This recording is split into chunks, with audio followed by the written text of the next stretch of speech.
hum of the hospital corridors was disrupted by the sound of hurried footsteps. Nurses whispered, glancing nervously at the clock. The emergency room was filled with the usual symphony of beeping monitors and murmured reassurances. But something felt off, something unnatural.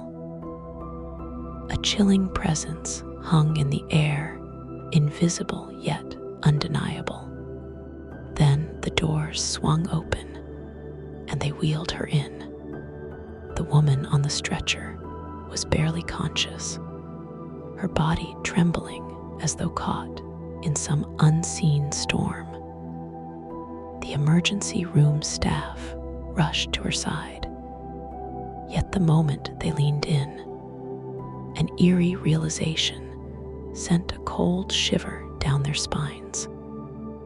There was something deeply wrong with her, something that defied explanation. What happened next would go down as one of the most baffling and terrifying medical mysteries in history.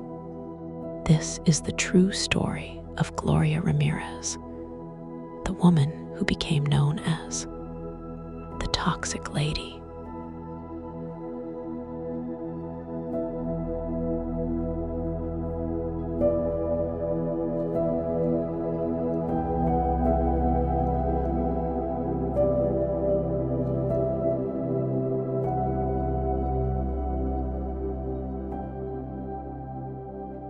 It was the evening of February 1994, in Riverside, California.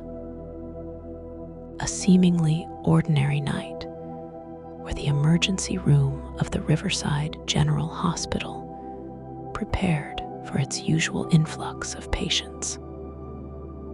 The medical staff had seen it all: accidents, illnesses, and even the occasional inexplicable case that sent shivers down their spines. But nothing could have prepared them for what was about to happen. At precisely 8:15 p.m., the paramedics burst through the ER doors, wheeling in a 31-year-old woman named Gloria Ramirez. She was barely conscious, her breath shallow, her body drenched in sweat. The staff quickly took note of her symptoms. Her heartbeat was erratic, her blood pressure was plummeting, and she seemed to be in the throes of something far more severe than a simple illness. Dr. Humberto Ochoa, the attending physician, immediately ordered the standard procedures. Oxygen was administered. An IV line was inserted. But as the medical team moved closer to her, an unsettling realization took hold. A strange, oily sheen covered Gloria's skin, reflecting the harsh fluorescent lights in a way that sent unease creeping through the room.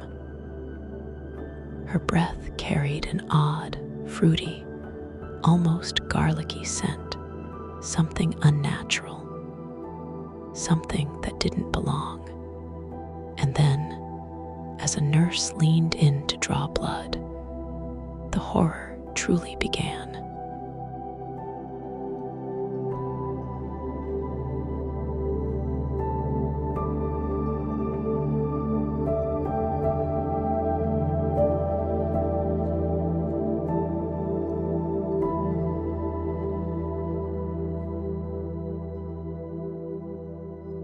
The nurse, Susan Kane, slipped a needle into Gloria's arm, drawing a vial of her blood.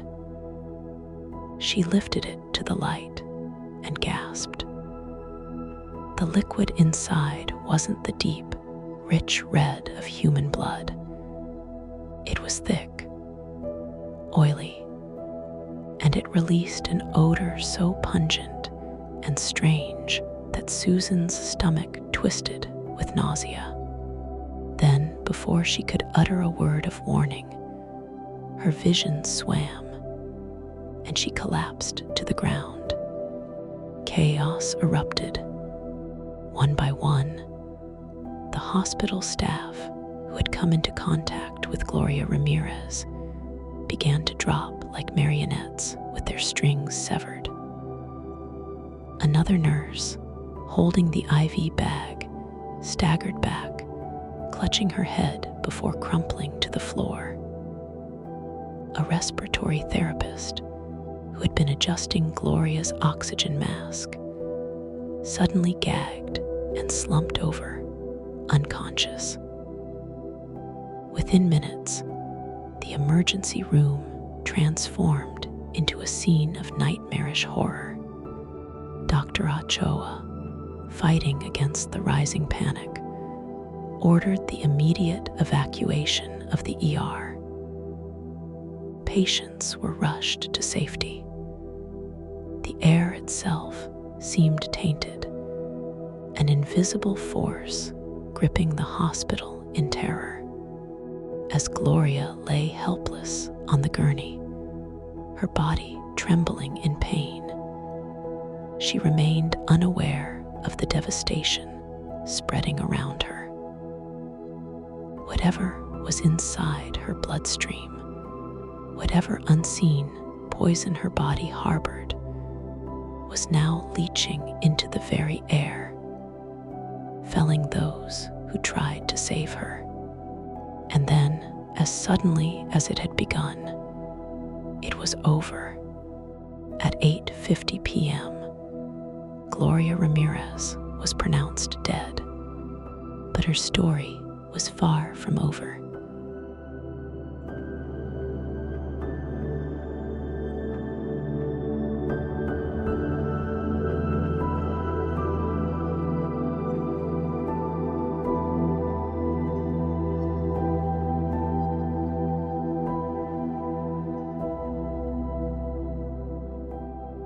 With Gloria's death, a profound silence settled over the hospital.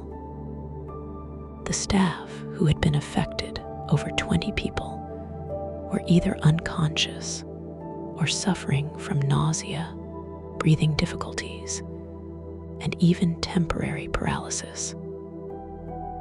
An emergency decontamination was ordered, and hazmat teams arrived, sealing off the ER. But what had happened? Was it a new virus, a toxic chemical reaction, or something more sinister? An autopsy was conducted under strict precautions. Gloria's body was examined, but the findings only deepened the mystery. Her blood contained an abnormally high level of dimethylsulfone, a substance that should have been broken down in the body within days, yet it lingered in her system. Some speculated that Gloria had used a home remedy involving dimethyl sulfoxide, DMSO, a solvent that, under certain conditions, could produce toxic compounds. But even this theory left too many unanswered questions.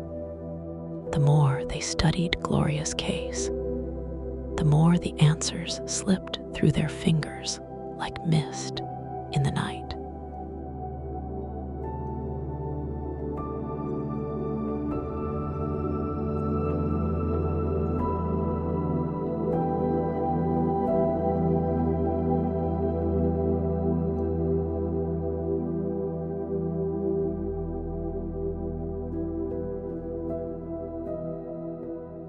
To this day, the death of Gloria Ramirez remains one of the most bizarre and chilling medical mysteries ever recorded.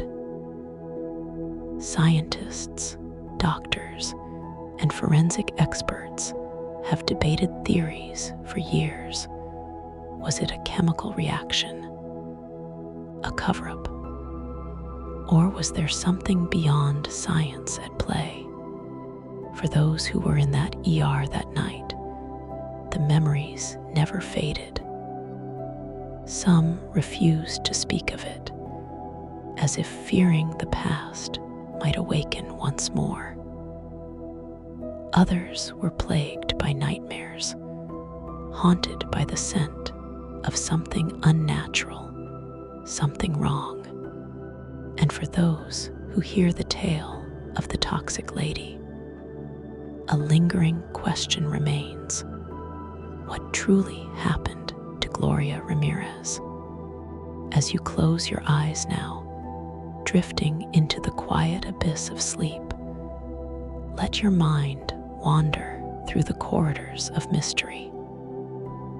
The answers may be out there, hidden in the darkness, waiting to be found. Or perhaps some secrets are never meant to be uncovered. Good night, dreamer. May your dreams be free of the unknown